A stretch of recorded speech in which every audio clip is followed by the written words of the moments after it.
Olá, bom dia. Buen día. Tudo bem?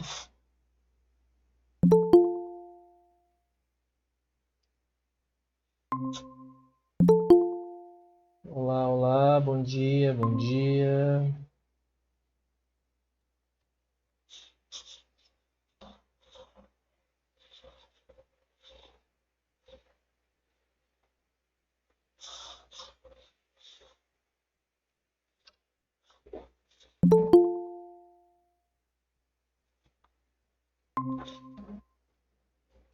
Olá, bom dia, pessoal. Bom dia.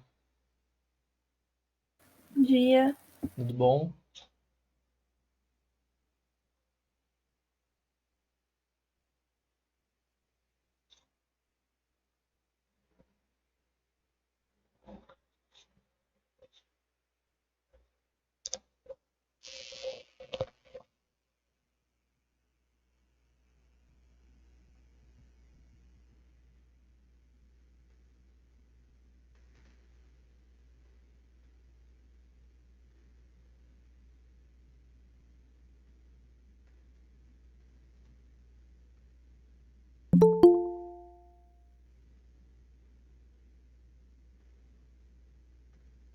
Olá, bom dia.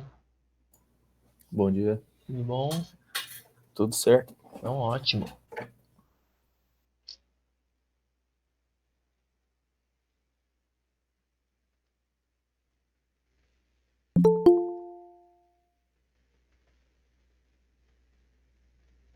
Olá, bom dia.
Bom, vamos lá então, pessoal. Bom dia novamente.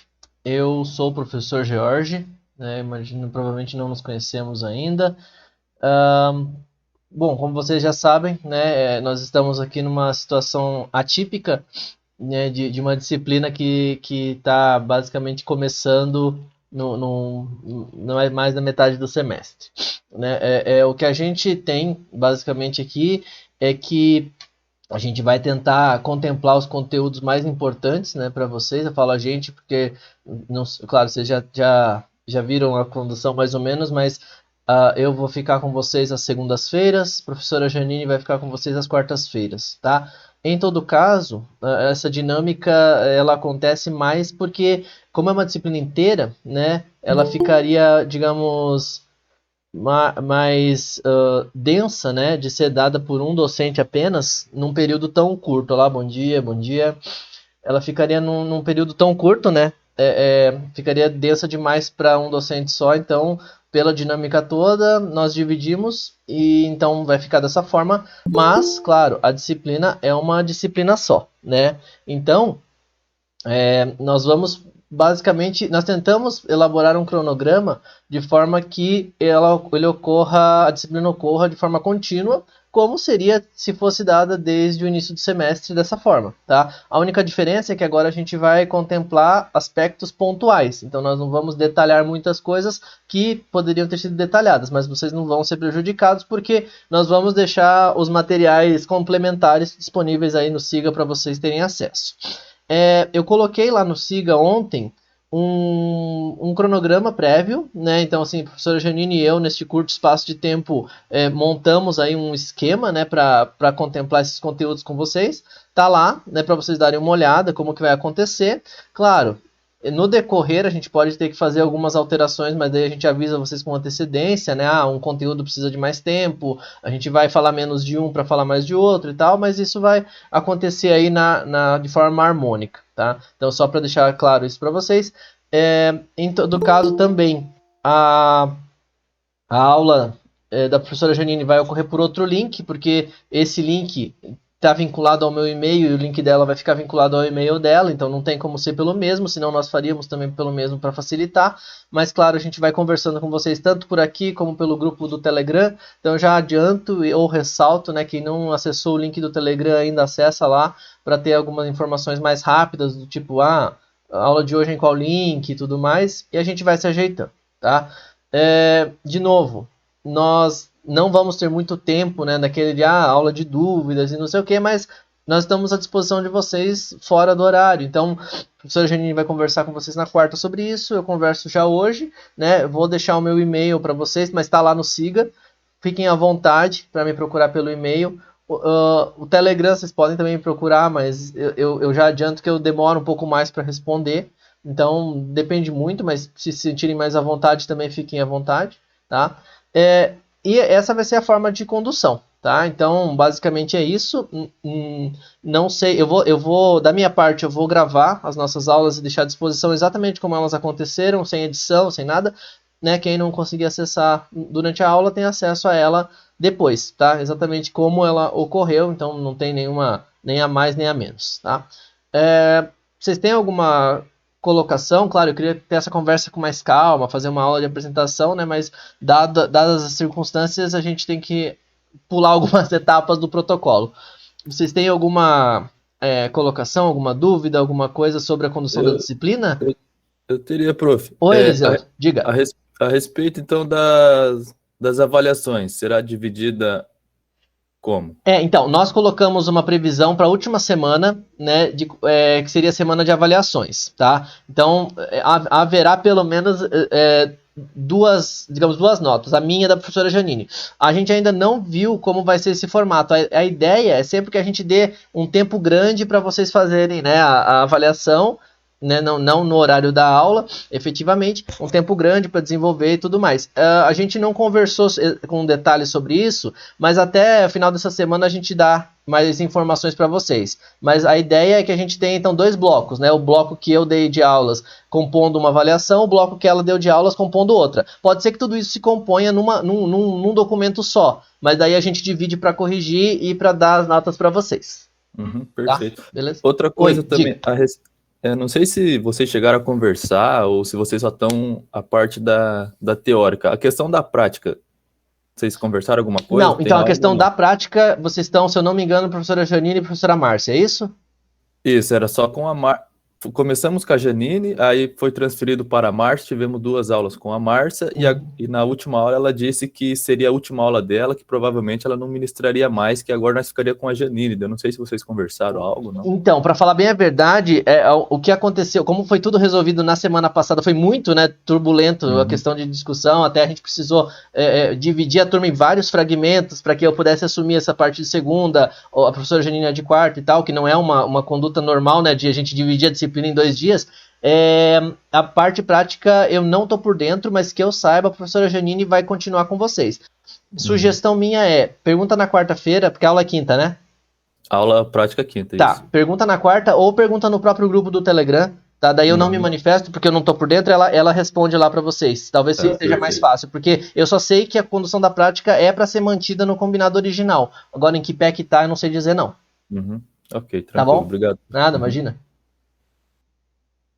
Tem mais alguma coisa, pessoal? Aproveitem, fiquem à vontade, claro, né? Não precisa ser só agora, mas se quiserem aproveitar um momento aí pra gente alinhar as coisas, vocês já. Bom dia, Oi, professor. Gabriel, bom dia. Eu sou o Gabriel. É, no que se refere ao que a gente vai estudar, qual abordagem o professor acha melhor a gente tomar quando a gente estiver estudando por conta? Porque eu não conheço matéria de química, eu estudei bastante física, então estou um pouquinho separado de como eu estudo química. Aham. Não, fica tranquilo nesse ponto, porque assim, a nossa ideia é deixar materiais de apoio. Se a gente tivesse no presencial, facilmente eu indicaria alguns livros, né? Ah, esse é para quem nunca viu, ou esse é para quem já tem alguma familiaridade e tal. Agora fica mais difícil de indicar alguns livros, né? Porque você vai ter acesso a download ou não, você vai ter acesso a portal ou não e tal. Então, a ideia nossa é sempre deixar materiais complementares, né? De outros professores, obviamente, sim. Capítulos de livros ou até mesmo slides de algumas outras aulas, tal.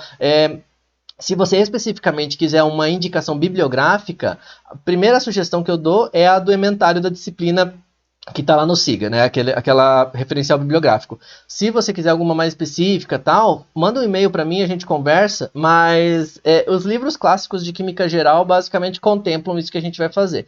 O que eu sempre indico nas aulas é que vocês deem uma olhada no texto, porque tem gente que se adapta melhor com uma linguagem, com outra, mas o texto em si não vai mudar, né? O conteúdo, obviamente, não vai mudar. Então, minha sugestão inicial olha lá o ementário, siga por lá. Se quiser algum específico, me manda um e-mail, a gente conversa e a gente vê. Por exemplo, se você quiser um livro que você já leu e tal, ver se é bom, ver se não é, a gente pode discutir por lá. Mas eu sempre vou deixar algum material complementar para a gente, pelo menos nesse período remoto, poder se contemplar quanto a isso.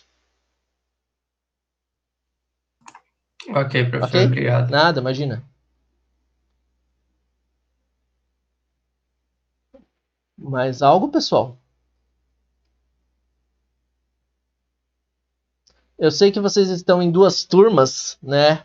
Eu imagino, a ideia é que a gente se misture e nós estamos hoje com um público menor, reduzido. Não sei se todo mundo, né? Talvez o pessoal não estava acostumado com esse horário com aula síncrona, né? Então, mas o ideal é que vocês conversem com os colegas de vocês também para avisá-los, né? Porque apesar de a gente ter colocado aviso no Siga e agora mantendo esse contato pelo Telegram também, tem gente que não deve ter visto ou não recebeu o e-mail porque está com outro e-mail cadastrado, né? Então avisem os colegas tal para a gente poder ter esses encontros aí com mais facilidade, até para vocês poderem esclarecer as dúvidas aí em tempo real, tá bom? Bom, qual é a ideia? Como eu estou gravando aqui para vocês terem acesso, né, depois se quiserem reassistir a aula quantas vezes quiserem, eu vou compartilhar minha tela com as imagens aqui para a gente discutir os conteúdos de hoje. E eu passo a não vê-los mais, tá? Porque eu deixo a tela de imagem para ficar gravada. Se vocês tiverem algo a interromper, não hesitem, tá? Interrompam mesmo. Eu não vou ver a câmera sendo habilitada se for o caso, então podem habilitar o microfone ou podem falar pelo chat, como preferirem, tá? Podem me cortar mesmo, não tem problema nenhum, tá? Não há formalidade nesse aspecto, tá? O importante é que vocês não deixem as dúvidas de vocês passarem E, claro, se ficar faltando alguma coisa na aula e eu ver que a gente vai precisar para as próximas, eu complemento e deixo gravado lá para vocês, tá bom? Bom, então vamos lá.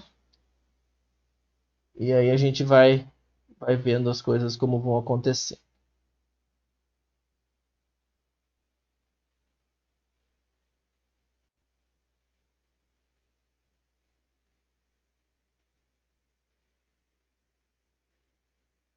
Ok, então vocês estão vendo a minha tela?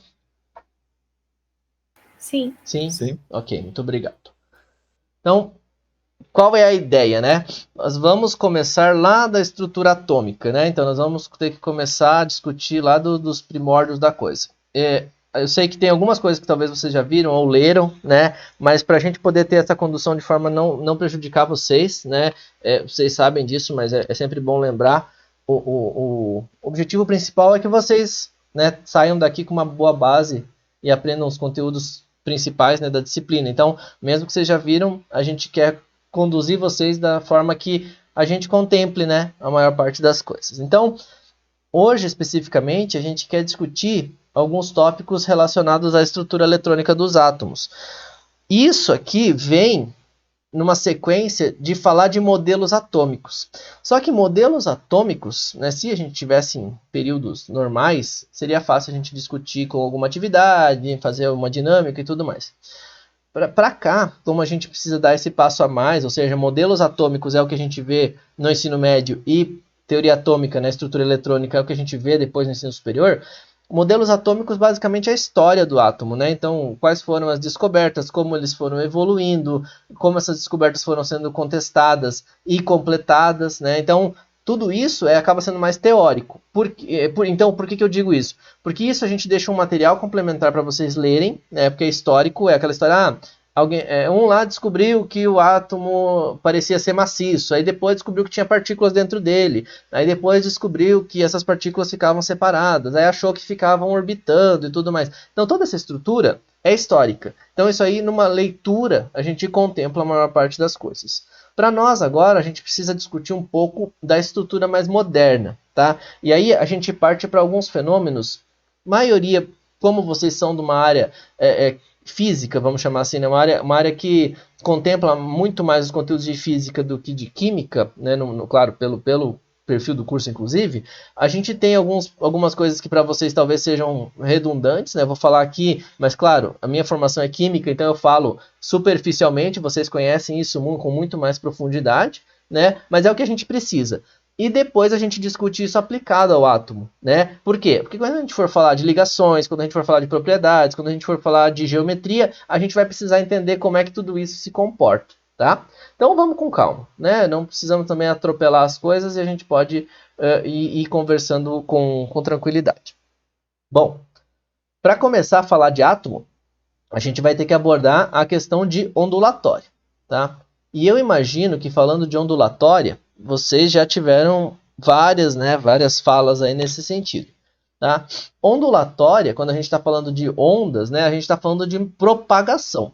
E se a gente está falando de propagação, a gente pode falar de propagação material ou propagação, né, por exemplo, eletromagnética, que é o nosso foco, na verdade, né, quando a gente fala de estrutura atômica. Mas, quando a gente fala de qualquer tipo de onda, né, a gente tem alguns pontos importantes. Então, por exemplo, a gente vai falar dos termos de comprimento de onda, que basicamente é o tamanho da onda, os vales e picos, né, então são os máximos e mínimos dessa onda, e frequência, né, que é a quantidade de vezes que esta onda ocorre num determinado intervalo. Então, por exemplo, né, aqui por segundo. Então, quantas vezes essa onda acontece por segundo ou por intervalo de tempo, né, se a gente quiser aí mudar as unidades. Basicamente, a gente precisa disso por quê? Porque a gente vai falar de átomo numa visão muito mais quântica. E aí eu talvez fale para vocês assim, quero usar uma palavra difícil, mas quando a gente fala em quântico, né, é importante que a gente, claro, não vou assustar vocês trabalham com física, então nunca vou assustar quando a gente em falar quântico, porque vocês estão muito mais habituados em quântico do que a gente da química. Mas quando a gente fala em quântico, a palavra direta, né, para nós é quantificar, ou seja, dar um valor numérico, né? Ou seja, a gente vai trabalhar com estrutura de átomo, né, seja ela qual for a definição mais moderna, como sendo algo definido por um valor numérico. Obviamente, vocês sabem que se eu falo em valor numérico, eu não estou falando o átomo vale 2, o átomo vale 3,8, não é isso, né? Valor numérico associado a equações, então é associado a cálculo integral, cálculo diferencial. Não é o nosso enfoque aqui deduzir equações, tá? Nós não vamos deduzir equação de probabilidade, nós vamos estudar os efeitos dessa equação, ou seja, como é que isso se representa, por que existe isso, né? Então a gente vai quantificar esse átomo. E para quantificar esse átomo, a gente precisa entender que ele vai estar associado à energia, tá? Então a gente vai falar da relação átomo e energia, tá? Energia recebida e energia liberada. E aí, quando a gente fala em energia, a gente está associando diretamente aos aspectos ondulatórios. E aqui, né, os parâmetros principais que a gente vai olhar, né, que são aspectos que vocês já viram várias vezes, mas a gente vai ter que dar uma ressaltada só para entender qual é o nosso caminho, né, como é que a gente está conduzindo a coisa. Então, comprimento de onda que vai variar, consequentemente vai variar a frequência, né, se a gente considerar este como sendo o nosso intervalo, ela vai ocorrer, por exemplo, aqui 2 vezes, né, então ó, do início ao fim, ela vai se repetir então 2 vezes, aqui a gente já vai ter uma repetição 4 vezes, né? Aqui da mesma onda, da onda, claro, com um comprimento menor. Então, tudo isso vai acarretar em alguns efeitos. E para nós, isso vai ser medido, isso vai ser mensurado para entender qual é essa energia dentro do átomo. Afinal, essa energia vai ser decorrente de alguém. Né? Não é o átomo tem energia. Vocês sabem que esses termos são muito genéricos, né? Alguma coisa tem a força, alguma coisa tem a energia. Não é assim que a gente trabalha, né?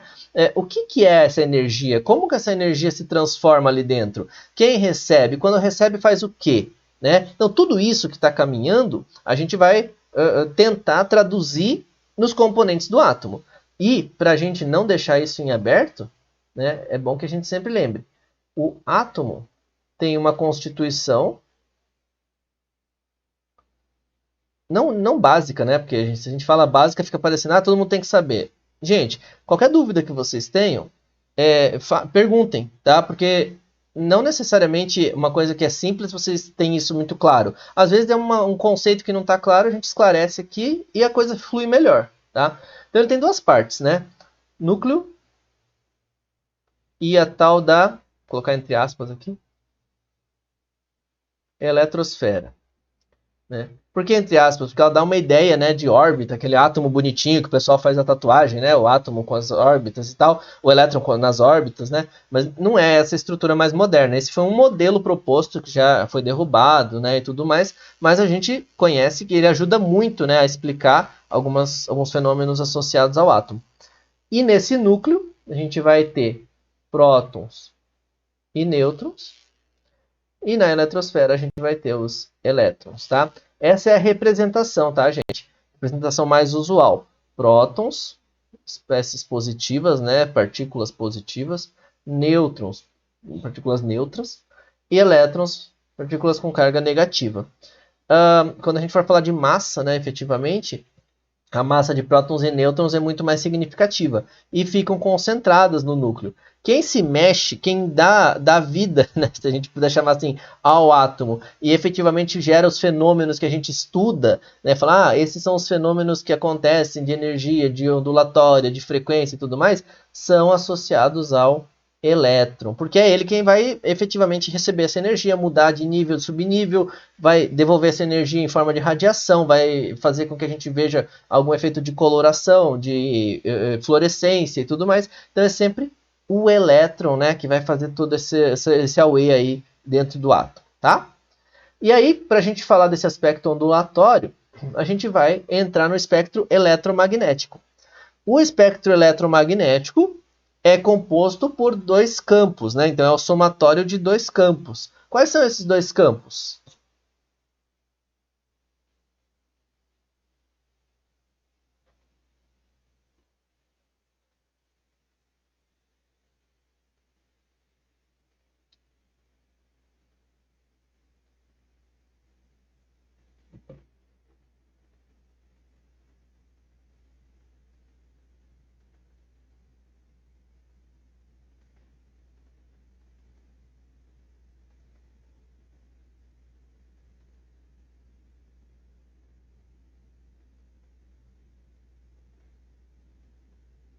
Mais ou menos, né? Não sei se dá para entender, mas... O campo elétrico e o magnético? Isso aí, né? Então, a gente tem um somatório, campo elétrico, né? Num dos planos aqui, e no outro plano, campo magnético, né? Então, o somatório desses dois campos, campo elétrico e campo magnético, nos dá o espectro eletromagnético. Então, a gente tem um somatório, né, desses dois fenômenos ondulatórios, tá? Claro que está super mal desenhado, mas a ideia é que a gente veja que, como é um somatório, né, a gente tem características de ambos, tá? E por ter características de ambos, a gente não vai conseguir dizer que é efetivamente um ou outro. É mais ou menos aquela ideia de hibridização. Não sei se vocês estão acostumados com esse termo, mas hibridização é quando a gente mistura duas coisas e o resultado não é nenhum nem outro, é uma característica fundida dos dois. Então, por exemplo, quando a gente fala assim, um ser mitológico, né? Um ser mitológico é híbrido de homem e touro, então forma lá o Minotauro, né? Um ser mitológico da Grécia Antiga. Então ele não é nem homem nem touro, ele é um ser composto pela fusão dos dois, né? Aqui é a mesma coisa, espectro eletromagnético. A gente vai ter uma faixa espectral bastante grande de campo elétrico e magnético misturados, né? Eletromagnético, tá? E aí a gente tem as diferentes frequências ou os diferentes comprimentos de onda, como vocês quiserem ler, né? Então aqui, ó, se for ler por frequência, a gente tem um aumento de frequência, né? Aqui nos raios, por exemplo, gama, raio X, ou se a gente quiser ler por comprimento de onda, a gente tem os maiores comprimentos de onda aqui para as frequências de microondas e rádio, né? Dentro desse espectro que a gente está estudando. Ponto importante neste caso não, né? Porque esse espectro é para todos os casos, mas enfim, olhando o espectro eletromagnético, olha só, né? Como o visível é aqui ampliado, mas dentro da faixa, como o visível é uma faixa muito curta, né? Ou seja, dentre a gama infinita de cores que a gente consegue detectar, né, no formato visual, ou seja, visível, a gente tem uma frequência muito pequena, né? Então uma faixa muito pequena aqui de ondulatória. Consequentemente, quer dizer que a gente tem milhões de outras possibilidades de frequência, mas que a gente não consegue ver. Por isso, a química se utiliza de muitas técnicas para tentar identificar como os elétrons estão se comportando, principalmente através dessas duas aqui, ó, ultravioleta e infravermelho. Tá? Então, as duas faixas aí mais importantes para a química, além, claro, do visível.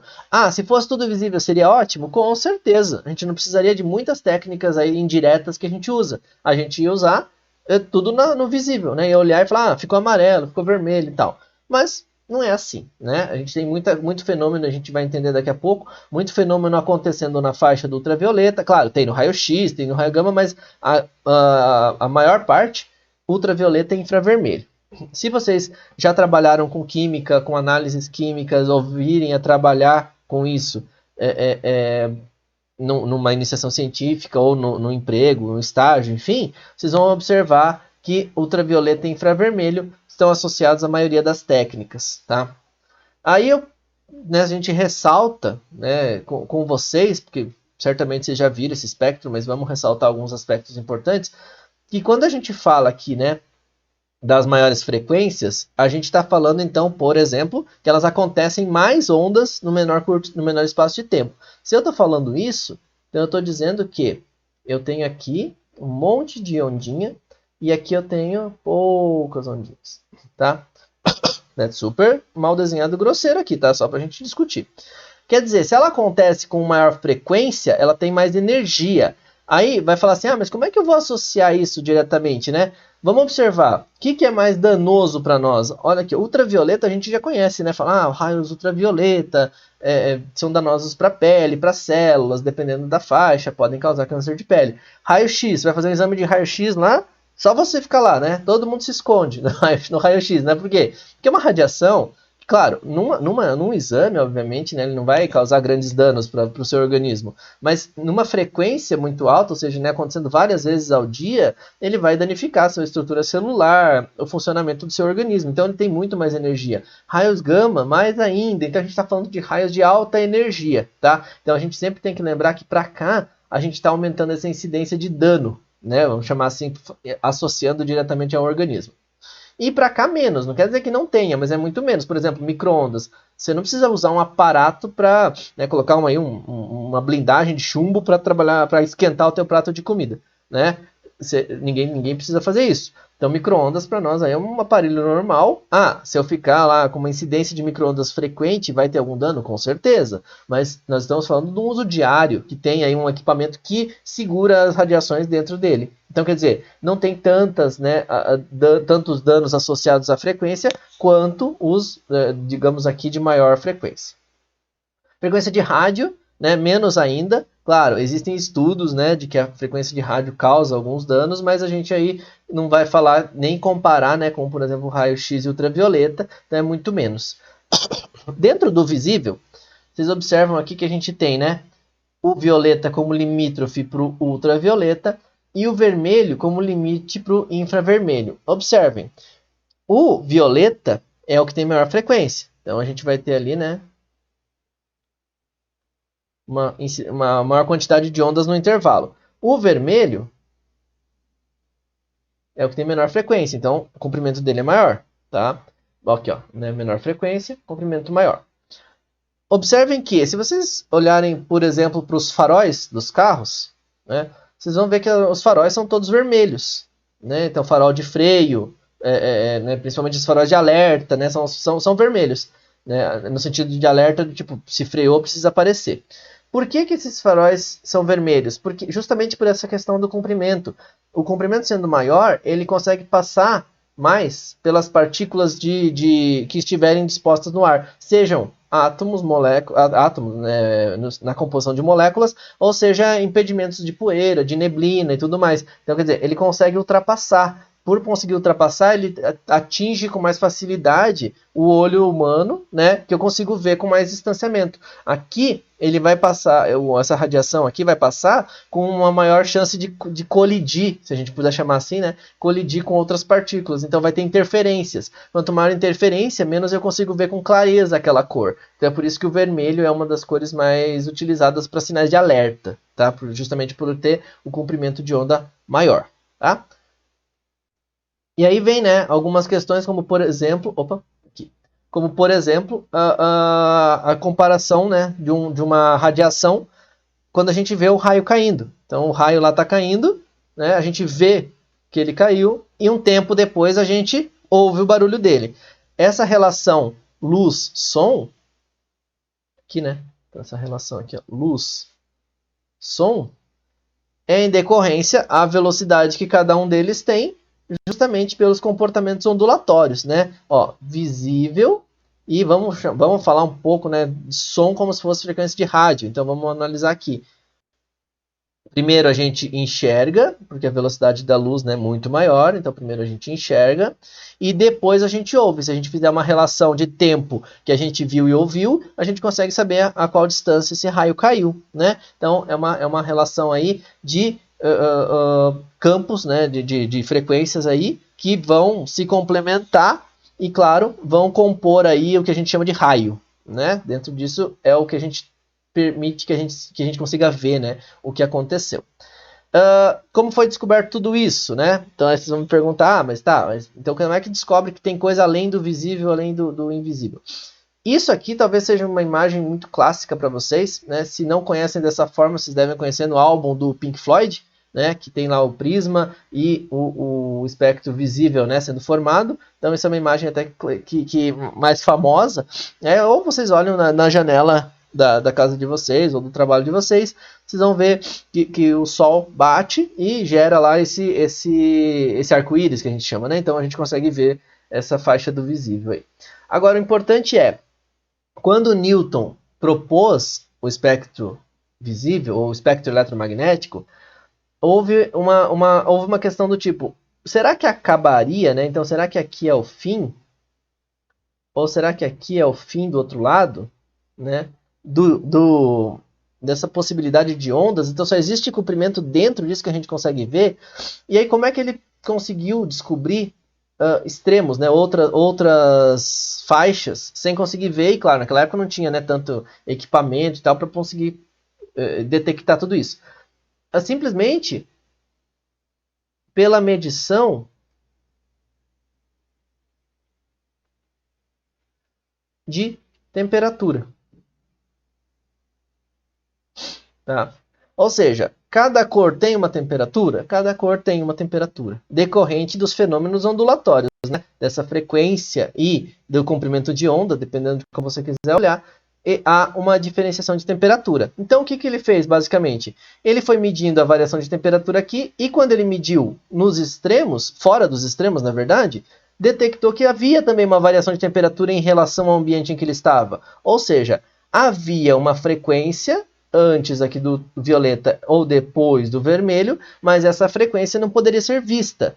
Então, como ela não poderia ser vista, mas existia, a gente tinha que estudar outras técnicas para tentar detectar essas frequências, né, ou essas ondas que são emitidas. E é aí que entra também um fator importante. Os elétrons vão emitir energia ou absorver energia, depende do fenômeno que a gente está falando, fora dessas faixas também. E aí que a gente vai precisar entender como que a gente vai olhar esses fenômenos ondulatórios, tá? Claro, né, gente? Não foi uma descoberta, o cara descobriu assim, né? Descobriu. Tem que entender que descoberta é processo. A gente simplesmente, às vezes até ignora muitos processos aí, fala que foi Newton, fala que foi, né, Bohr, fala que foi Einstein, mas tem muita gente trabalhando por trás. Então, o processo em si tem muitos nomes. A gente aqui simplificou demais na ciência e hoje trabalha para tentar dessimplificar, né? Porque tem muito quem trabalha para ajudar, mesmo que não consiga resultado, também tem mérito aí na descoberta, né? Professor, então Oi, só uma diga. perguntinha Pode de falar. curiosidade, aproveitando que está nesse Não, aspecto vamos aí lá, vamos do embora. visível. Sim. Quando falam que a luz azul é mais prejudicial às vistas, que até o computador, o próprio Windows tem aquele efeito que noturno, né, para reduzir. Seria por conta da frequência da luz ou é especificamente azul?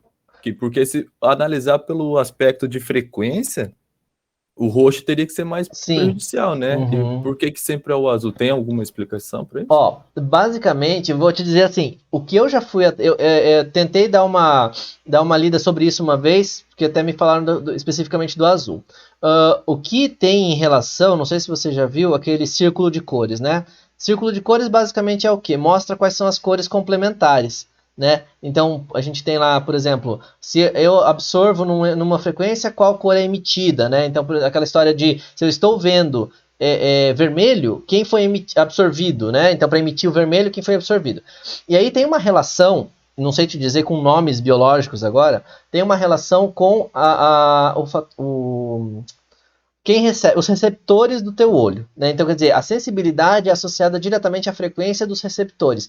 E a frequência dos receptores, diretamente com a frequência próxima ao azul, é mais sensível, tá? Agora, o porquê especificamente do azul, qual é a função dessa célula, de pronto eu não sei te dizer. Posso dar uma olhada, ver se eu acho alguma informação do azul especificamente.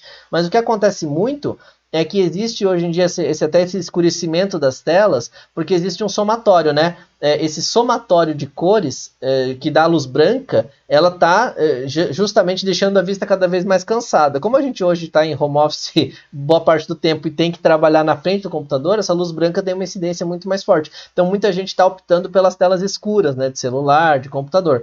Mas o azul especificamente, o que eu li até agora, é em relação às células receptoras. Então, não necessariamente por ser do comprimento, né, digamos assim, vamos voltar para o visível, ser do comprimento de onda, né, do menor comprimento, por exemplo, aqui, específico poderia ser o violeta, pela questão dessas células que vão, receptoras, né, que vão efetivamente não se dar bem com esta frequência em si. Agora, por que não o violeta ou por que não o verde? Vou deixar em stand-by porque senão eu vou falar besteira para você. Tá? Eu te complemento essa resposta. Pode ser? Não, tranquilo. Beleza? Tranquilo. Então tá bom. Beleza. Tá. Mas é muito curioso isso, porque até, por exemplo, eu tenho uma dificuldade maior de direção noturna, né? Então, aquele brilho mais intenso de luz assim direto no olho. E o que eu preciso usar é uma lente amarela. Né? Então, quer dizer, é o amarelo que vai fazer esse filtro e vai permitir que alivie, né? Então, que essa intensidade seja muito menos intensa. A intensidade menos intensa é redundante, enfim, né? Mas que essa luz seja menos intensa para a minha vista, né? Agora, o porquê da lente amarela, efetivamente, é pela questão complementar. Ela vai absorver justamente o complementar dela nesse círculo de cores, tá? Eu vou colocar para vocês lá no material complementar o círculo para vocês verem. Deixa eu anotar aqui, né? Círculo de cores. Professor, essa relação também tem a ver com o sono, né? O pessoal fala que ele atrapalha o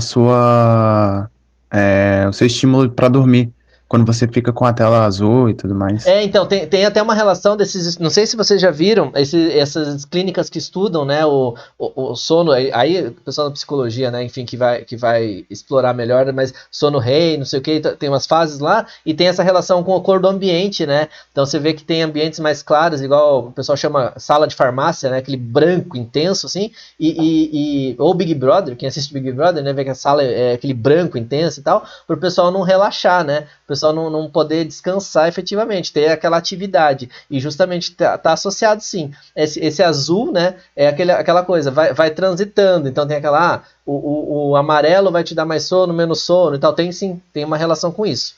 Confesso que eu não sei te dizer qual dá mais sono ou menos sono, mas sim, esse somatório, ele não está necessariamente ao brilho da coisa, mas aquela frequência com incidência mais forte. Beleza, professor. Beleza? Tá, claro, né, pessoal, assim, tem muito fator que a gente pode discutir nisso aí, e tem coisas, claro, que eu não vou dominar aí para discutir com muita profundidade com vocês. Mas é sempre bom que vocês coloquem os aspectos, a gente pode discutir, eu tento achar algum material, a gente traz aí nas outras aulas, tá? Mas é muito interessante essa questão de espectro eletromagnético, né, e tudo mais. Mas, claro, tudo isso vai se somar a uma questão mais detalhado do átomo, né, que é o que a gente chama de quantização de energia potencial. O que é isso, resumidamente? Bom, vocês já devem estar super acostumados a ouvir, né, esse termo. Energia potencial, energia do repouso, energia armazenada, né? Então, quer dizer, é basicamente o contrário de energia cinética. Então, a gente vai associar para nós aqui ao repouso e, numa segunda situação, a gente vai falar, numa segunda, né, numa complementar da energia cinética, que é associada ao movimento. Mas por que isso? Porque a gente tem que partir de algum ponto para entender como é que eles estudaram o átomo a partir dessas frequências de radiação, ou seja, a partir do espectro eletromagnético, seja visível ou não visível. Como é que se estudou átomo, efeito eletrônico a partir disso? Tá? Então, basicamente, a gente tem duas comparações, né? Energia quantizada e energia contínua. Energia quantizada é como se a gente estivesse subindo uma rampa, né? São infinitésimos de variação, então, se vocês já viram isso em cálculo diferencial, cada ponto aqui, né, compõe este aumento. Então, se a gente integrar, né, essa curva, por exemplo, essa reta ou essa rampa, a gente entende qual é a energia total do sistema, né, a variação de energia total do sistema. Ou se a gente quiser conhecer cada um dos pontos, a gente deriva a reta, tá? Mas a gente não vai fazer nenhum tratamento matemático, nem domino aí as técnicas matemáticas para fazer isso. O importante é, para o átomo, depois de se estudado com muito detalhe, chega-se a uma conclusão, ou algumas conclusões, né? Uma conclusão é muito fácil, né? Parece alguém chegou a uma conclusão brilhante e resolveu o universo. Não é assim que funciona. que o átomo tinha essas energias quantizadas, ou seja, níveis, né? Níveis de energia. Então eles eram aumentados em quantidades. Vocês já devem ter ouvido falar essa quantização como pacotes de energia.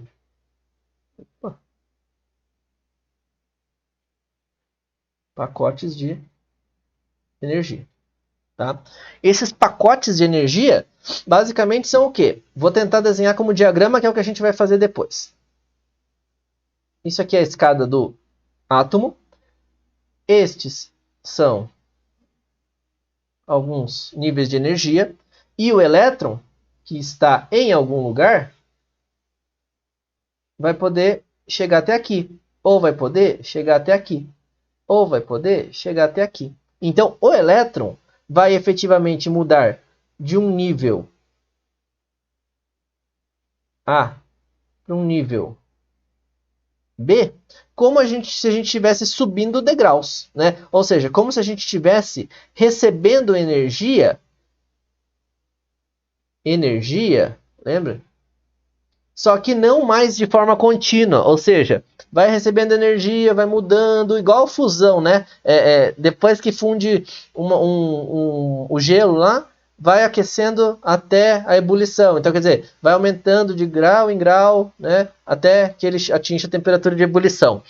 Não é contínuo, é em pacotes, é em níveis. Tá? Então, a gente vai começar a usar essa terminologia agora, né? Esses pacotes aqui de energia são os necessários para que haja essa transição de elétrons de um nível para outro nível. Então percebam, quem vai se movimentar nisso tudo? Elétron.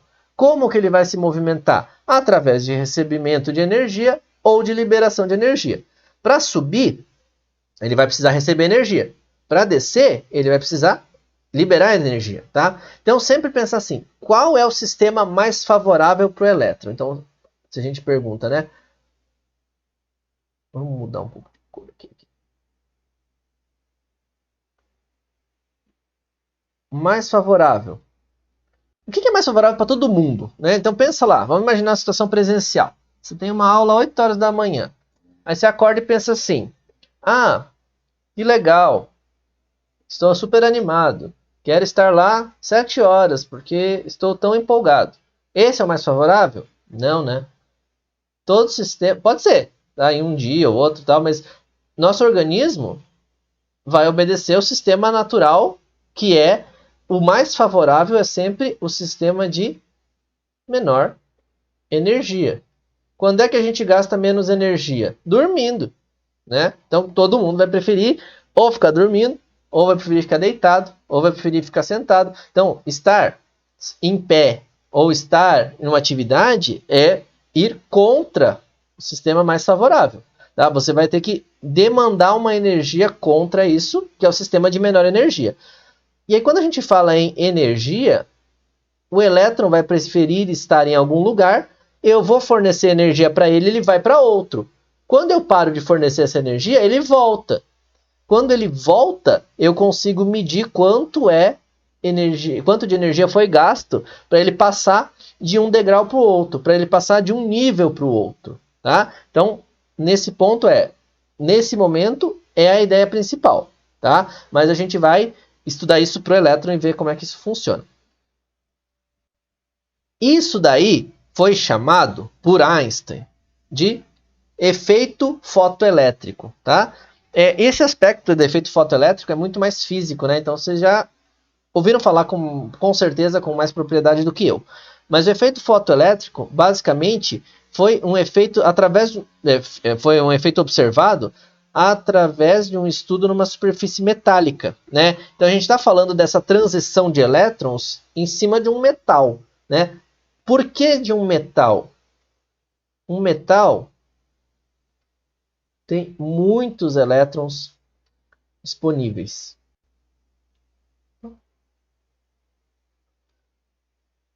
Tá? Muitos elétrons disponíveis. O que quer dizer isso? Quer dizer que qualquer estudo que eu for fazer, eu vou ver o efeito eletrônico ali acontecer demais. Tá? Por isso que o metal tem as propriedades, né? Condutividade elétrica, alta condutividade elétrica, alta condutividade térmica, dutibilidade, tal, aquelas propriedades de metal, né, as propriedades clássicas, né, brilho e tudo mais. Então, a gente tem o efeito fotoelétrico observado nessa superfície cheia, rica em elétrons, né? Tanto é que a definição de ligação metálica é isso, os cátions dos metais com muitos elétrons. Não vou entrar nesse mérito, o professor Janine vai discutir com vocês ligação metálica, tá? Mas importante aqui entender, a gente está falando de energia que vai atingir essa superfície e a energia que vai causar a emissão de elétrons pela superfície. Ou seja, resumidamente, é causa e consequência. Opa.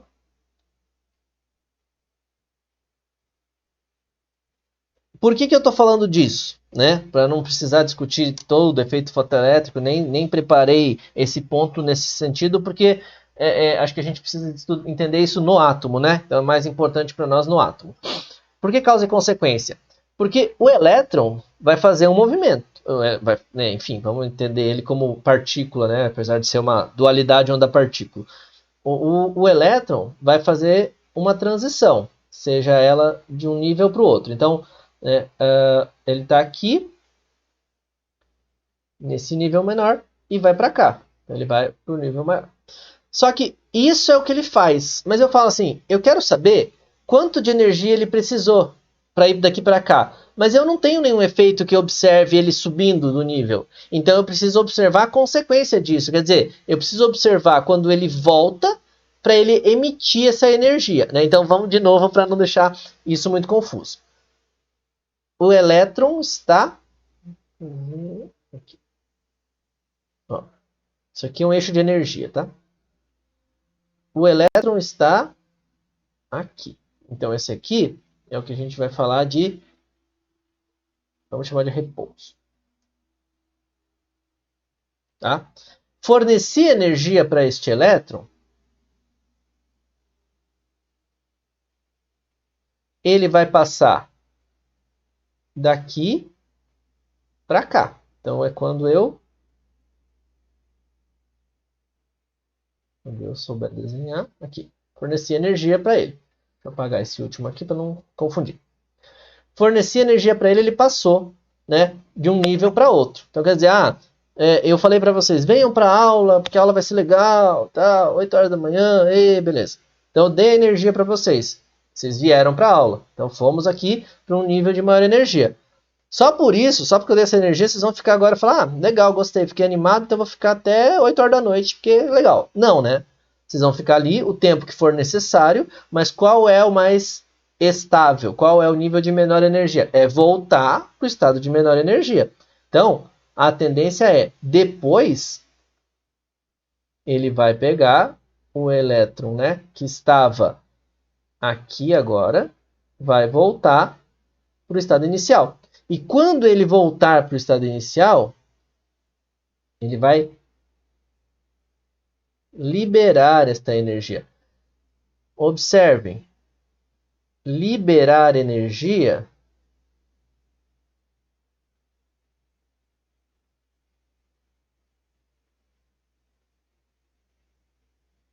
é a consequência, certo? Mas eu quero entender a causa. Então, quer dizer, se eu sei quanto ele gasta para liberar, eu sei que essa é a quantidade que eu preciso fornecer. Só que eu não medi quando eu forneci, eu só medi depois. Por quê? Porque eu não tenho como medir quando fornece. É igual quando eu falar para vocês, preciso medir a temperatura de fusão de um sólido qualquer. Eu vou medir com um termômetro. Não vou medir quanto eu estou fornecendo. Porque se eu medir quanto eu estou fornecendo, eu não sei se aquele tanto que eu estou fornecendo está se perdendo, eu não sei se aquele tanto que eu estou fornecendo está indo exatamente para lá, eu não sei se aquele tanto que eu estou fornecendo é o limite, se tem a ver com a atmosfera e tal, então eu preciso de um termômetro. Associei com aquela temperatura. Calor e temperatura é a mesma coisa? Não, mas são grandezas relacionadas. Então, eu vou fazer essa transição. Calor, vou associar com a energia, né, que vai transitar entre corpos com as temperaturas diferentes e, consequentemente, eu tenho a temperatura ali para saber. Então, se ele vai variar de temperatura com essa quantidade de calor que eu forneci, então ele precisa atingir tal temperatura para fusão, tá? Percebam, né? é um caminho para chegar no resultado. É um caminho para chegar na energia necessária que o átomo precisa, né, que o elétron precisa para mudar de nível, tá? E basicamente isso nos dá um resultado.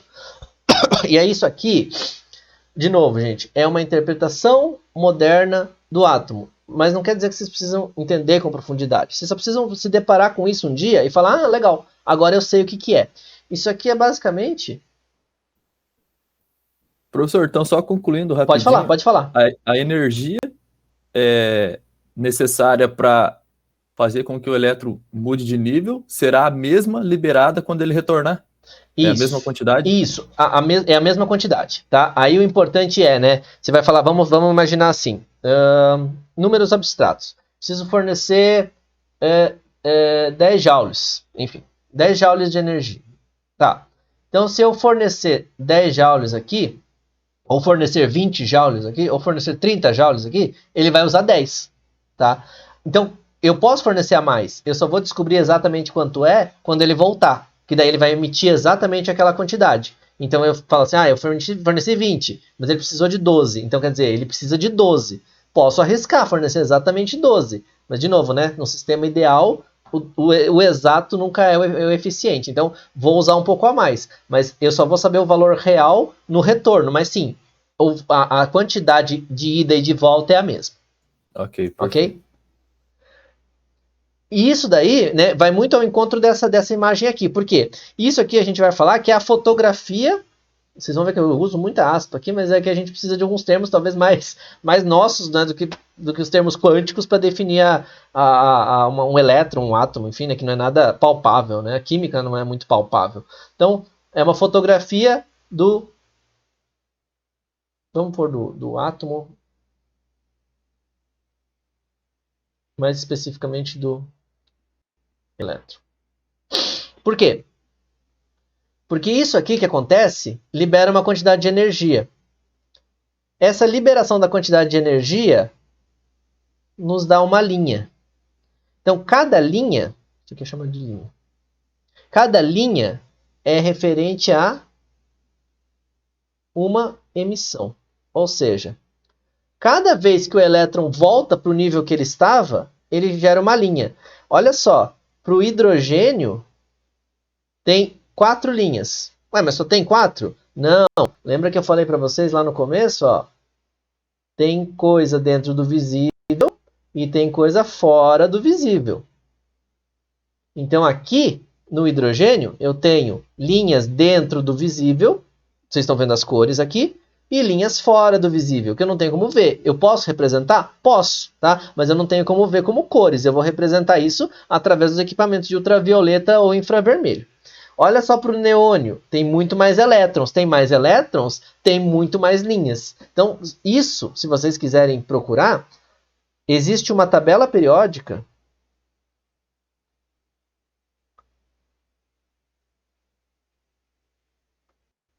de espectros de linha. Tá? E aí, o que você faz? Você pode identificar, né, os átomos. Quais são os átomos? Porque você tem essa mistura aqui de linhas. Gente, agora percebam o seguinte. Isso eu estou falando para os átomos isolados. Imagina misturar agora dentro de uma molécula. Quantas linhas isso não dá? Então é muito complexo. Por isso que muitas vezes a teoria atômica estuda o átomo de hidrogênio. Para entender os fenômenos. Depois extrapola, né, para o restante. Isso aqui é a ideia em geral, né, do que Bohr propôs para essa situação. Deixa eu dar um zoom aqui para vocês poderem ver melhor. Olha lá. Se fosse, né, esse modelo... Por isso que eu falei, o modelo não é esse, mas é muito bom para explicar. Deixa eu usar um marca-texto. Olha essa transição do nível 3, né, para o nível 2. Gerou esta linha. Olha essa transição aqui, do nível 4 para o nível 2. Gerou esta linha. Vocês estão percebendo? Está vindo para a esquerda, né? Está vindo para outros números de comprimentos de onda. Tá? Ou números de onda, né? Outros números de onda. Se a gente tivesse mais uma transição do nível 6, ia sair do visível. Ia vir para cá. Tá? Ia ser para onde? Não sei. tá? É ultravioleta? É ultravioleta, mas qual é o valor? Não sei. A gente ia ter que fazer isso de forma experimental. Ó, essa transição aqui, ó, que é do nível 5 para o nível 2, gera uma linha no violeta. Então percebam, quanto mais energia eu dou, mais ele vai para um outro nível, ele vai voltar. Só que cada um deles vai ser identificado numa linha específica. Então a gente tem, né, no vermelho, no azul, no violeta, e aí vai. Tá? A gente pode fazer outras variações aqui. Tá, claro, é um modelo, né, dentro da proposta de Bohr, igual eu falei para vocês, a gente não vai entrar em modelos atômicos aqui, mas é aquele dos níveis circulares, né? Então, quer dizer, os níveis dispostos em volta do núcleo, aqui é o núcleo, os níveis dispostos em volta do núcleo e, consequentemente, cada vez mais distantes, cada vez menos atraídos. Mas, claro, o elétron vai querer voltar, né, para algum desses níveis aqui, ok? Gente, é super exemplo, tá? Só para entender o fenômeno. A gente não está falando de valores, tem muitas equações. Penso eu que vocês já não verão em algum momento as equações de cálculo de energia, de efeito fotoelétrico, mas a gente não vai entrar nessa discussão agora, porque a gente quer entender isso no átomo. Antes de pular aqui para os níveis de energia efetivamente do átomo, pergunto, estamos indo, não estamos, está claro, não está... Querem esclarecer alguma coisa? Falei demais em algum ponto? Tem alguma coisa que quer voltar? Para mim tá tranquilo por enquanto. Tranquilo?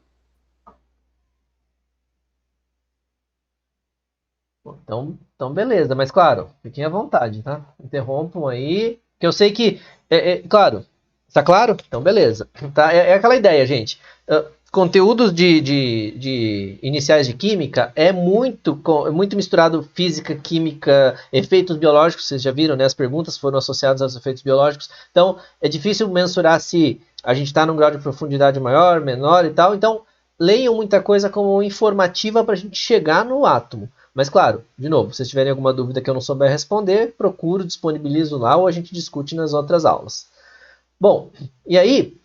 A gente fala especificamente, né, dos níveis de energia, que são os chamados números quânticos principais. Professor, tem fórmula para isso? Tem. Tem jeito de descobrir essas coisas por equação? Tem. Nós vamos trabalhar com isso? Não. Tá? Por quê? Porque isso aqui é parâmetro físico da coisa e seria muita presunção da minha parte achar que eu posso discutir física com vocês. Tá? Quem vai discutir física com vocês são... né, professores das áreas específicas, e, claro, a química geral quer trazer uma ideia química da coisa. Então, quer dizer, mostrar como é que tudo isso se reflete. Vocês vão ver que das aulas todas que vocês terão agora, essa de hoje talvez seja mais abstrata. Né? Eu não me assusto muito em falar isso para vocês, porque nós somos aí de áreas afins, né, física, química, matemática, então somos de áreas afins que trabalham com esse aspecto abstrato. Mas, é claro, é sempre bom ressaltar que não é nada palpável, é muito modelo da coisa, né, para a gente entender. Observem, a gente está falando de níveis de energia, então a gente está falando de um aumento de energia. Essas equações aqui são equações que calculam os valores de energia. Nós não vamos entrar aqui, percebam que tem fatores quadráticos, né, aqui, que vão associar os níveis de energia especificamente. O 2 ao quadrado 4, 3 ao quadrado 9, 4 ao quadrado 16.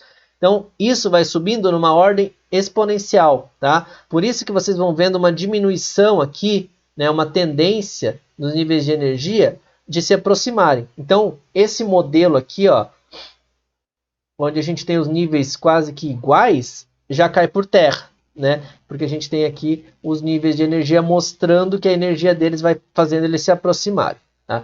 Agora, o que eu quero mostrar para vocês aqui é, observem, vamos considerar que o elétron está no nível 1.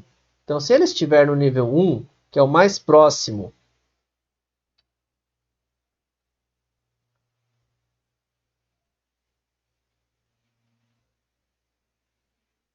do núcleo, tá? E a gente já vai discutir isso pro elétron, enfim, né? Mas mais próximo do núcleo, quais possibilidades ele tem? Ele pode passar para o nível 2, para o nível 3, para o nível 4, para o nível 5, para o nível 6.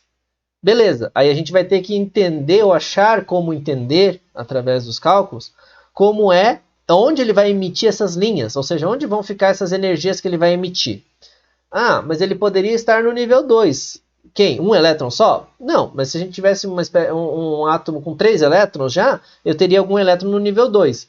Então ele poderia fazer aqui transições para o 3, para o 4, para o 5 e voltar. Observem os tamanhos das setas, né? Observem que essas setas aqui, ó, do nível 1 são muito maiores do que do nível 2. Então, quer dizer, a quantidade de energia para passar de níveis, conforme ele vai ocupando níveis mais distantes do núcleo, é cada vez menor. Consequentemente, a chance de eu confundir as linhas é muito maior. Por isso, claro, a gente não trabalha com isso aqui, esses espectros de linha, né, de forma visual só. Ah, olhei e vi qual que é. A gente tem programa, tem softwares, né, para isso. Aqui a gente precisa entender o fenômeno, mas a gente não vai trabalhar de forma manual com isso, nem se trabalha, né, dessa forma. Observe o seguinte, isso aqui é o que a gente já discutiu, né? Se ele vai transitar do nível de energia chamado de estado fundamental para outro, então ele vai receber uma quantidade de energia. O fóton é absorvido, fóton quantidade de energia, né? Ele é absorvido. Se ele vai voltar, que é a seta vermelha, ou seja, para o estado fundamental, ele vai ter um fóton emitido. Então a energia é emitida. E é essa energia emitida que a gente consegue medir, tá?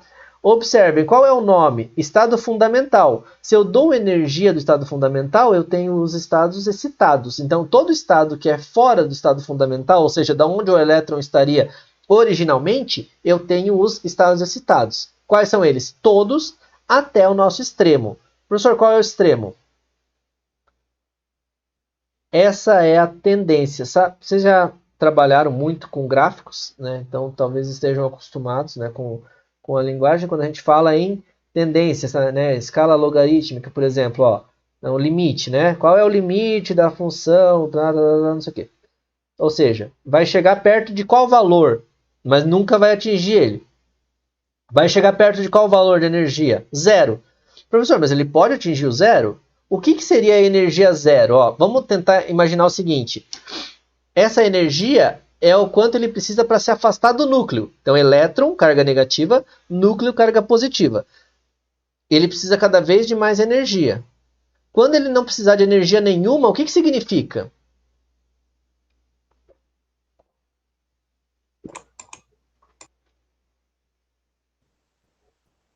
Que é um elétron livre. Exatamente, que o elétron saiu do átomo, né? Então, que o elétron não pertence mais ao átomo, tá? Então, aqui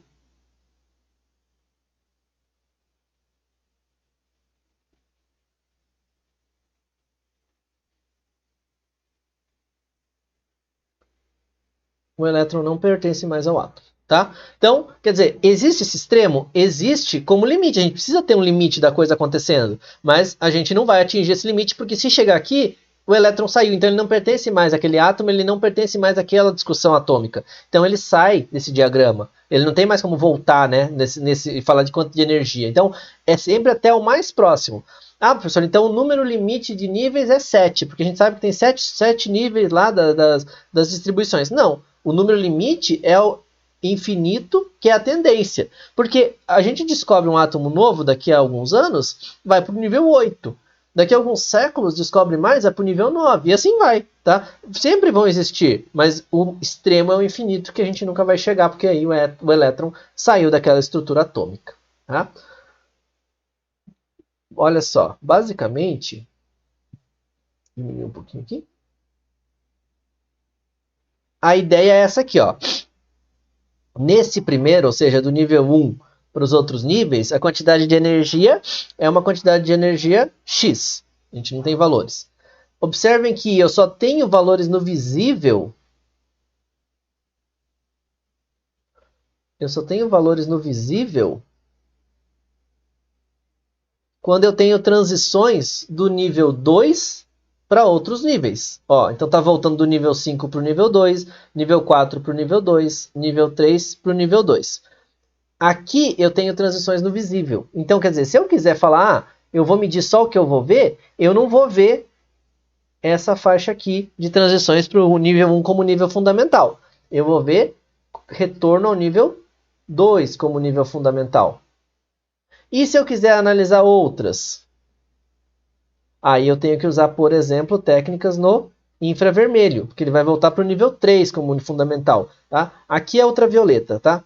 Aqui, essa faixa aqui vai analisar no ultravioleta. Então, você vai precisar de faixas de detecção no ultravioleta para ver quanto de energia você tem no retorno para o nível 1. E outro extremo é mostrar que existe essa aproximação cada vez maior dos níveis, então essa quantidade de energia liberada é cada vez menor, justamente porque ele volta para um patamar mais alto. Tá? Daqui a pouco a gente vai olhar como que isso acontece e por quê. Okay? Olha lá, que eu falei para vocês, ó. Radiação do hidrogênio. Por que o hidrogênio? Vamos recordar? Hidrogênio tem um elétron. Então nós estamos falando do efeito de um elétron. Pergunto para vocês, quando eu coloco mais um elétron, ou seja, 2 elétrons, que efeito eu tenho ainda que contabilizar para estudar essas energias de aumento de nível ou diminuição de nível? Qual é o efeito quando eu aumento o número de elétrons?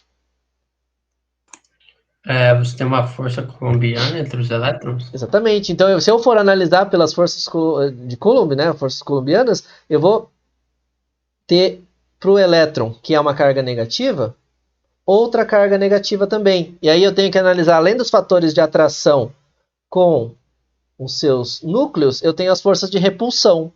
Imagina só, eu tenho que estudar os 2 elétrons transitando de níveis, né, claro, né, outras composições aqui, 2 elétrons transitando de níveis e, consequentemente, 2 elétrons se repelindo. Então eu tenho uma complexidade cada vez maior. Por isso que muitas das coisas realmente é baseada no átomo de hidrogênio. Tá? Não estou nem falando de átomos diferentes, tá? Falando do hélio, por exemplo, que vai ter 2 elétrons, tá? E aí vai passando, né? A gente vai falando de outros átomos com 3, com 4, a complexidade vai aumentando. Agora, um fator importante para nós aqui é, depois que a gente passa de toda essa demanda de energia, níveis de energia, e claro, né, igual eu comentei com vocês, isso num aspecto bem mais teórico do que efetivamente quantos, né, quais os valores e tal, a gente vai precisar entender qual é a visão mais moderna do átomo, que é a visão probabilística, né, que é a visão de Schrödinger. Né? Não sei se vocês já ouviram falar no gato de Schrödinger, né? Gato de Schrödinger é uma proposta lá que fala tem um gato numa caixa, né, com um frasco de veneno. Ele pode estar vivo, ele pode estar morto. Né? Então, qual é a probabilidade disso acontecer? Eu não sei, eu posso estudar, mas existem essas 2 probabilidades. Aqui para o átomo é a mesma coisa. Conhecendo essas variações de nível de energia, conhecendo essas distribuições, mesmo assim eu não consigo determinar 2 coisas. Localização, né? Então, ponto e velocidade daquele átomo. Por isso é que daquele elétron, desculpa. Por isso é que para estudar os elétrons eu tenho isso aqui, que é a nossa função de onda. E é por isso que a gente está estudando ondulatória desde o começo, né? Falando de o átomo como onda, energia e tal, dualidade onda-partícula, tá? Função de onda. Por que função de onda? Porque a gente vai ter uma equação. Não sei se vocês já viram essas equações, eu nem trouxe aqui, porque são equações super complexas que a gente não ia conseguir discutir nenhum fator, né, numa aula curta. A gente talvez precisasse desmembrar cada um deles. Na química, na graduação, a gente tem algumas disciplinas que, né, estudam a equação. Vocês devem ter disciplinas de vocês também que estudam essa equação de probabilidade, né, essa função de onda que vai virar uma função de probabilidade, para entender como que essa onda se comporta e quando é elevada ao quadrado, né, que está aqui, ó, ela nos dá uma probabilidade. E o que é essa probabilidade? Onde é que os elétrons estarão dentro daquele átomo? Por que isso? Porque a gente está muito acostumado a falar, né? Aqui está o núcleo, aqui está o elétron.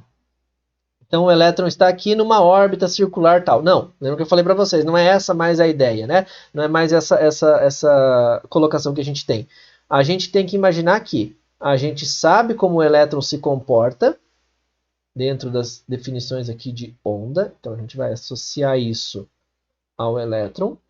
E dentro disso a gente vai ter uma região de densidade de probabilidade. O que é essa região de densidade de probabilidade? Tudo isso, todos esses pontinhos em azul aqui, vão mostrar para nós o quê? Ó, todos esses pontinhos em azul vão mostrar onde o elétron pode estar. Por que pode estar?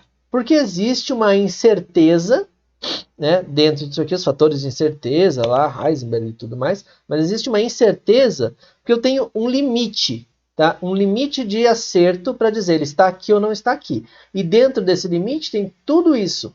E aí, dentro dessa probabilidade, ou seja, onde esse elétron pode estar, vocês vão perceber que tem, por exemplo, alguns fatores interessantes.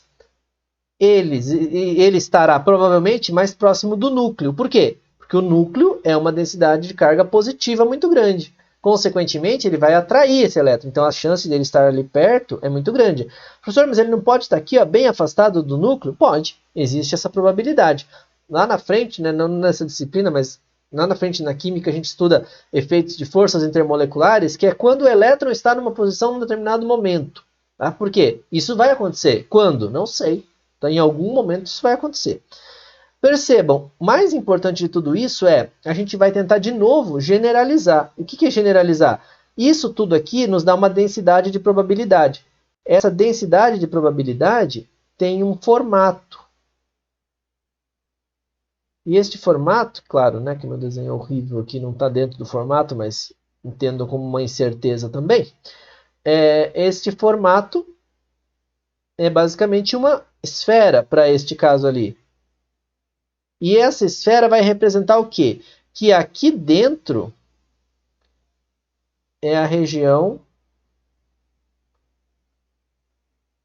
de maior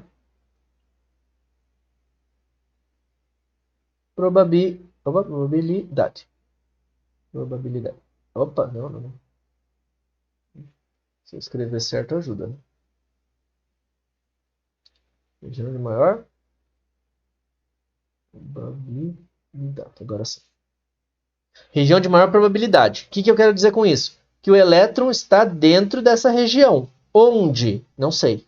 Tá? Mas ele tem uma região aí de segurança. O professor pode estar fora? Pode, porque é uma região de maior probabilidade. Tá? Onde nós estamos? A maior probabilidade dentro de tal estado, dentro de tal país. Mas pode estar fora? Pode estar viajando? Pode. Tá? Então, existe essa probabilidade, né, de essa certeza ou a incerteza, né, que nos delimita.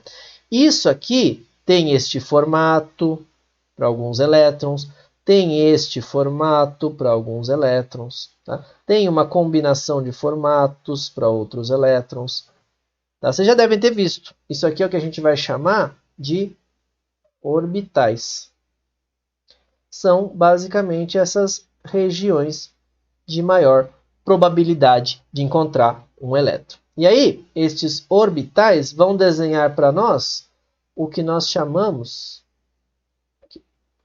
Esses orbitais vão desenhar para nós o que nós chamamos de níveis e subníveis de energia, tá? E esses níveis e subníveis, deixa eu colocar primeiro no tamanho maior, depois a gente amplia. Esses níveis e subníveis de energia são talvez as denominações químicas que vocês mais conhecem, né? Que são os orbitais. Deixa eu colocar na mesma cor aqui. Orbitais S, os orbitais S ou P, os orbitais S, P ou D, e por aí vai, tá? Cada orbital desses, de novo, né, tem como calcular como eles são, como definir a forma, descobrir onde são os nós. O nó é onde não há probabilidade de existir o elétron. Tudo tem isso, tá? Mas o importante para nós aqui é entender que dentro desses orbitais existem várias limitações quânticas. Por exemplo, quantos elétrons cabem em cada um deles. E aí, resumindo, eu não vou entrar em muitos detalhes, mas só para não deixar vocês achando que eu estou falando aqui como mágica, né? Estou inventando aqui a coisa. Por exemplo, o orbital S, ele só permite 2 elétrons. Então, o orbital S vai ter uma caixinha ali que pode comportar 2 elétrons. E o formato dele é esférico. Daí vocês vão falar para mim, tá? Por que só cabe 2? Porque existe uma uma regra, né, que é a regra de Hund, que vai se somar ao princípio de exclusão, que é o princípio de exclusão de Pauli, que vão colocar basicamente o quê? Que o elétron, ele está ele é chamado, né, ele tem uma denominação de spin, não quer dizer que ele esteja girando, mas ele é associado ao giro, que ele está numa posição dentro ali dessa caixinha, e outro elétron, ou seja, que tem outra carga igual, só vai poder ficar junto com ele se tiver no outro sentido. Isso aqui é justificado pelo campo magnético, né? Por quê? Porque quer dizer que se a gente tem um negócio girando para um lado, a gente está gerando um campo magnético, carga um ponto positivo e um ponto negativo, né? Um polo positivo e um polo negativo. Para eu colocar outro campo magnético, eu tenho que colocar no sentido oposto, justamente para que essas cargas, então, estejam, né? Vou colocar aqui ó, como exemplo, estejam dispostas no sentido contrário. Então é por isso que eu só posso pôr 2 elétrons em cada caixinha. Por isso que o P vai ter aqui ó, 2, 4, 6. O D 2, 4, 6, 8, 10. Tá? Então, essas são as justificativas, né, físicas para se poder comportar essa quantidade de elétrons. E aí você vai falar, por que, que o S só tem uma caixinha? Vamos imaginar a esfera. Né? Vocês devem estar acostumados com o nome, mas a esfera é a forma geométrica perfeita. O que é a forma geométrica perfeita? Né? Não tem aresta, não tem vértice. Então, quer dizer, imagina lá uma esfera qualquer, pega uma bolinha de isopor, pensa na bolinha de isopor. De quantas maneiras eu posso colocar essa bolinha de isopor em diferentes sentidos? De um jeito só, né? Não tem como eu colocar ela, falar que ela está agora na horizontal, na vertical, porque se eu girar ela 180 graus, 20 graus, 40 graus, continua sendo a esfera e ela não está apontando para nenhum sentido. Então ela continua sendo da mesma forma. Então eu tenho apenas uma possibilidade. Aí você vai falar para mim, tá? Então por que que o P, por exemplo, né, o subnível P, ele tem 3, né, caixinhas aqui, ó. Por que que o subnível P tem 3 caixinhas? Ele tem 3 caixinhas porque o formato dele aqui é um formato que a gente chama de Altair. Tá? Esse é o orbital dele, quer dizer que o desenho onde pode ocorrer a existência do elétron, o elétron pode estar, é nesse formato aqui. Agora, esse formato aqui já não é um formato perfeito. Então, eu posso colocá-lo nos eixos, né, nos eixos cartesianos. Então, se eu coloco aqui, está meio fora, mas dá para entender a ideia, em cima do eixo Y, eu posso colocá-lo também no eixo X. Então, ó. E eu posso colocá-lo também, aí fica mais... Opa, vamos tentar fazer um mais palpável aqui, né? Ó, aqui, ó. Pronto. No eixo Z, né? Tá torto, mas dá para entender, tá? No eixo Z, ó, tem 3 possibilidades. Alguma delas é igual? Não, são 3 possibilidades distintas. Então eu posso ter 2 elétrons aqui, 2 elétrons aqui e 2 elétrons aqui. Por isso, então, que a gente tem aquela tal da configuração eletrônica, onde no subnível P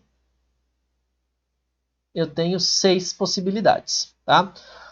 É importante, tá, gente? Eu deixei aqui uma nomenclatura do livro, né, de um dos livros que eu uso como referência, camada. Vocês vão ouvir muitos professores chamando de camada, ou pesquisadores também chamando de camada, ou livros chamando de camada. O nome mais adequado não é camada, tá? São níveis. Então eu já vou riscar aqui, ó, para vocês já usarem a nomenclatura mais adequada. Níveis e subníveis. Não é para vocês brigarem com ninguém. Ah, tá falando de camada, tá errado, tal. Mas usem a nomenclatura, né, correta. Porque sempre a gente vai atualizando. Igual, tem um termo lá chamado ligação dativa. Isso não existe há séculos. Mas tem gente que usa ainda, tá? Então, saibam que não existe. Vocês não precisam discutir, né? Falar, ah, não existe, tá, não sei o que, bater boca, ou demandar muito tempo para isso. Mas saibam que não existe para vocês propagarem a informação de forma correta, tá? Então, isso que é importante. Níveis, subníveis, tá? É que camada dava aquela ideia, né, do desenho atômico lá, como se eles estivessem dispostos, né, daquele formato bonitinho, redondinho de cebola, por isso camada, né? Tá? E isso vai acontecendo, né? Dentro dos subníveis. O D eu nem me atrevo a desenhar. Se vocês quiserem dar uma googada lá, formato do orbital D, vocês vão ver os desenhos. São bem tridimensionais, bem mais esquisitos, né? Que são as regiões onde os elétrons podem estar neste subnível. Então, consequentemente, a gente tem aí 5 possibilidades. Por isso que a gente tem possibilidade de 10 elétrons. Lembrando que cada, né, caixinha ou cada subnível cabe em 2, porque a gente tem essa possibilidade de colocar 2 elétrons em sentidos opostos. Tá? E aí, é disso daí que a gente chega nas configurações que acho que todo mundo conhece. Né? S, P, D, F e tudo mais para distribuir a quantidade de elétrons. Né? Então, ó, quantos elétrons esse átomo tem. Não quantos prótons, a gente não distribui prótons, não é distribuição protônica, é distribuição eletrônica. Professor, mas o número é igual. O número é igual, mas o significado é diferente. Tá? Ah, o lítio tem quantos prótons? Também tem 3 prótons, mas eu tenho que ver quantos elétrons ele tem. Quando vocês forem lá para ligações químicas, vocês vão ver, vai formar cátions e ânions, então ele vai perder elétrons ou ganhar elétrons. Então eu não tenho mais um número igual. Tá? Elétrons, então distribuição eletrônica, certo? Não esqueçam disso. E aí, claro, né? A gente vai obedecer as regras de Hand para fazer essa distribuição. O que é a tal da regra de Hand? Ah, aqui é fácil, né? Eu vou colocar 2 elétrons, então um S2 e um no próximo S, então 2S1. Até aqui, ó, até o berílio, fica beleza. A partir do berílio, vocês vão vendo que a gente vai ter que completar os orbitais P. Aí a pergunta é, por que eu preencho primeiro, né, aqui, ó, primeiro, opa, por que eu preencho primeiro todos eles sozinhos? Aqui eu preenchi primeiro ele sozinho, aqui eu preenchi os 2 sozinhos primeiro, aqui eu preenchi os 3 sozinhos primeiro. Por que eu preencho primeiro eles sozinhos para depois preencher eles na continuidade? Aqui deu um pulo, né, para o neônio e tal, mas por que eu faço isso, né? De novo, menor energia. Tudo vai ser baseado em menor energia. Pensa nos quartos, são 3 quartos, eu tenho 3 pessoas. Por que eu vou apertar alguém num quarto? Tem 3 espaços. Então primeiro eu distribuo todo mundo no mais confortável. Se precisar eu vou dividindo, tá? É a mesma coisa que acontece com os elétrons. Para que ele vai disputar campo magnético se ele pode ficar ali tranquilo sem precisar ter efeitos de atração e repulsão com ninguém? Então distribui primeiro eles separados e depois adiciona. Por que eu estou discutindo isso? Porque na distribuição, quando for descrever, vai estar simplesmente assim, ó, 2P2, 2P3. E aí quando eu falo 2P2 ou 2P3, simplesmente aqui eu posso falar que seria o P2 fosse isso aqui, ó, uma caixinha com 2 setinhas. E não, é uma caixinha com cada uma das setinhas para um lado. Então isso aqui não vale. Tá? Então isso aqui vai me dar detalhado, ó, cada vez mais detalhamento, tá bom? Por isso que a gente vai distribuindo dessa forma. Eu sei que é muita informação e talvez eu esteja falando demais, mas fiquem tranquilos que nas próximas é mais participativo o negócio. Essa primeira aula é bem mais pesada, talvez, em conteúdo, né? Onde a gente vê tudo isso? Na tabela periódica, né? Nas distribuições. Então, não sei se vocês lembram, mas é sempre bom a gente destacar. A gente tem o bloco S, onde a configuração eletrônica vai terminar em S, S qualquer coisa. O bloco F, onde as configurações eletrônicas terminam em F. O bloco P e o bloco D. Tá? Observe aqui, ó, aqui está bem detalhado, né? Se terminar em 1S é no primeiro período, 2S segundo período, 3S e por aí vai. Olha que engraçado. Olha aqui embaixo esse desenho da tabela periódica mais detalhada. Olha aqui em cima. Provavelmente vocês estão acostumados com o desenho de tabela periódica assim, né? Ó, como eu estou circulando aqui em verde. Vocês devem estar acostumados com esse desenho. O desenho real da tabela periódica é assim, porque aqui embaixo, tá? Por quê? Porque ele vem do desenho da distribuição eletrônica. Conforme vai se distribuindo, vai se encaixando. Por que ele foi simplificado para esse formato aqui? Simplesmente por uma questão de layout, tá? Quer dizer, pense em colocar isso aqui numa folha A4. É muito mais fácil pôr esse aqui que a gente desenhou, circulou aqui, do que esse grandão, tá? Só por isso foi separado o F lá embaixo, mas o certo, né, se a gente fosse ser preciosista, o desenho correto da tabela periódica... o desenho correto. Opa! Ih, não consigo desenhar o mouse. Opa! Deu um bugzinho aqui, gente. Ué. É um sinal que a aula precisa acabar, né? Algo de errado não está certo. Foi. Ó. Este formato aqui é o formato original da tabela. Claro, vocês pouco vão encontrar ela assim, mas é importante que vocês saibam que ela é distribuída dessa forma, tá? Bom, pessoal, não vou ficar enchendo vocês de conteúdo já nessa primeira aula, porque acho que já teve uma gama bastante grande de informação, tá? Deixa eu voltar aqui, só se quiserem que eu volte para a apresentação, depois eu volto, só vou tirar que daí eu consigo vê-los, caso alguém queira se manifestar, e daí eu consigo falar com vocês. Deixa eu achar aqui. Já está voltando a tela. Bom, basicamente como eu comentei no começo da aula, aqui vai virar, né, um resumo dos principais tópicos. Eu tenho alguns vídeos de outras aulas que eu gravei, que eu vou deixar disponibilizado para vocês, estão todos lá no YouTube, livre acesso e tal. São complementares. Algumas coisas a gente já falou na aula, algumas estão com mais detalhes. Então eu vou deixar lá se vocês quiserem assistir. Esta aula vai ficar gravada lá, assim como esse material que eu rabisquei aqui, eu deixo ele todo lá para vocês, tá? Mais importante que isso o que é mais importante. Então, leiam as coisas, né? Eu vou deixar o material complementar, leiam, vejam o que efetivamente vocês têm de dúvidas, tá? Porque não é simples, né, em uma aula falar sobre tudo isso e não quero que vocês saiam daqui falando, entendi tudo. Não. Vocês vão dar uma digerida, vão reler alguma coisa não vai ficar clara, com a professora Janine alguma coisa vai fazer mais sentido do que fez aqui, porque, né, vai se complementar. Então, tem coisa faltando? Tem.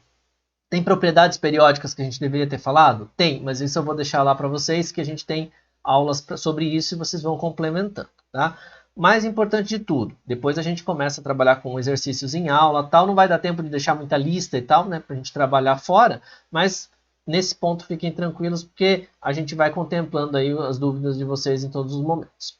Pergunto, ficaram dúvidas? Tem algo a esclarecer? Sobreviveram? Estão aí ainda? Eu iria perguntar a respeito da lista, mas o professor já acabou falando mesmo. Tá, então a Porque ideia assim, é que o legal de lista é dar feedback, né? Então falar para você, isso aqui, tal, não sei o quê. Não vai dar tempo de dar um feedback mais individualizado. Eu posso colocar listas que eu tenho, sem problema algum. Só que eu vou precisar que vocês venham atrás para tirar as dúvidas de vocês. Mas colocar a lista para mim é o menor dos problemas. Eu só não vou conseguir dar esse retorno em tempo real que seria o legal de fazer, tá? Mas eu coloco sem problema nenhum. Não, perfeito. Tá? O que mais, Professor, gente? só uma colocação. A Diga, professora colocou pra gente o livro do Atkins, a gente continua então usando ele como referência, né? O Atkins uma excelente referência, tá? Eu digo para vocês o seguinte, o Atkins, ele tem uma profundidade boa, dependendo do que você quiser. Então, se você quiser ler com mais detalhes, ele é muito bom para isso. Se ele estiver confuso, aí eu sugiro outras leituras. Mas se vocês estão se dando bem com o Atkins, eu gosto muito do Atkins, inclusive eu acho que ele tem exercícios muito bons, beleza. Se alguém não gostar do Atkins e quiser outra sugestão, me procura, eu tento achar uma outra referência aí. Mas se vocês têm o Atkins, tá? Da minha parte, pelo menos, tá perfeito. Tranquilo. Tranquilo? A professora também colocou, acho que 3 listas, né? Se eu não estou enganado. O pessoal pode confirmar?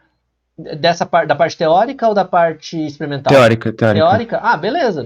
Vira tudo complementar. Eu coloco as minhas também, porque igual eu falei para vocês, como a disciplina a gente teve que montar, né, num formato bem diferenciado, ela está sendo condensada num período bem menor e tal, a gente tem muitos materiais que a gente não tem muito preparado com antecedência. Então eu vou colocar para vocês o que eu tenho de listas, e aí vocês vão fazendo o que dá tempo, o que vocês acham que é importante e tal. Nós não vamos poder corrigir individualmente para dar nota ou para nesse sentido, porque não vai ser eficiente, né, o processo, a gente não vai conseguir dar isso em tempo real.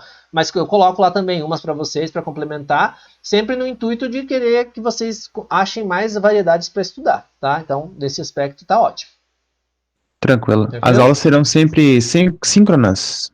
A ideia é transformá-las sempre em síncronas, né? Então, tanto as minhas como da professora Janine. Mas assim, eu vou sempre, da minha parte, então, claro, tem coisas que a gente vai trabalhar com metodologias um pouco distintas. Da minha parte, todas ficarão gravadas para vocês assistirem depois. Quem não puder acessar, pode assistir depois. Então, nesse aspecto, não se preocupe.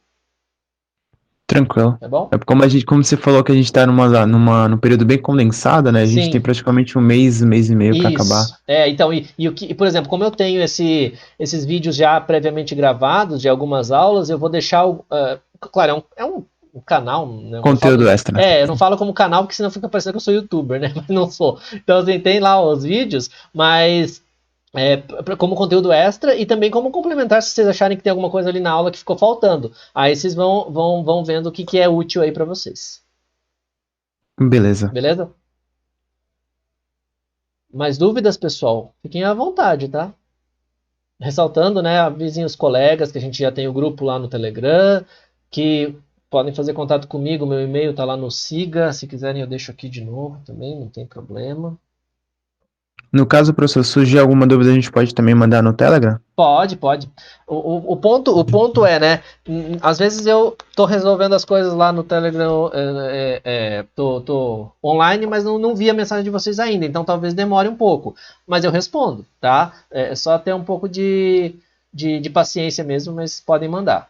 O e-mail é mais fácil que eu deixo marcado, não lido, e vou vendo. Mas aí é estilo, cada um como vocês preferem. Tranquilo. Tranquilo?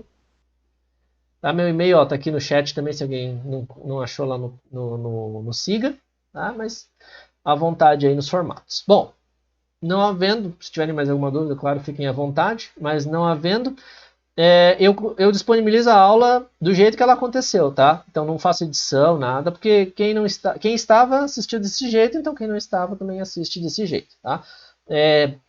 Se surgirem dúvidas depois, não hesitem. E, claro, a gente vai tentar fazer o máximo que a gente conseguir para contemplar vocês nesse aspecto. Então, não fiquem envergonhados de mandar as coisas, de perguntar, porque a gente sabe também que é um formato bem corrido aí nessa disciplina. Tá bom? Nada mais, então, por enquanto? Acredito que é isso. É isso? Então tá bom. Então, muito obrigado. Uma boa semana para vocês. Boa aula na quarta-feira, professora Janine também. E a gente vai vai passando para vocês as informações da disciplina aí que ficaram faltando no decorrer da semana. Até semana que vem já tá tudo certo. Beleza? Valeu. Beleza? Beleza, professor. Obrigado, Então tá bom. Obrigado a vocês. Nada. Boa semana para você Valeu, também. obrigado igualmente.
Everton, alguma dúvida, alguma coisa?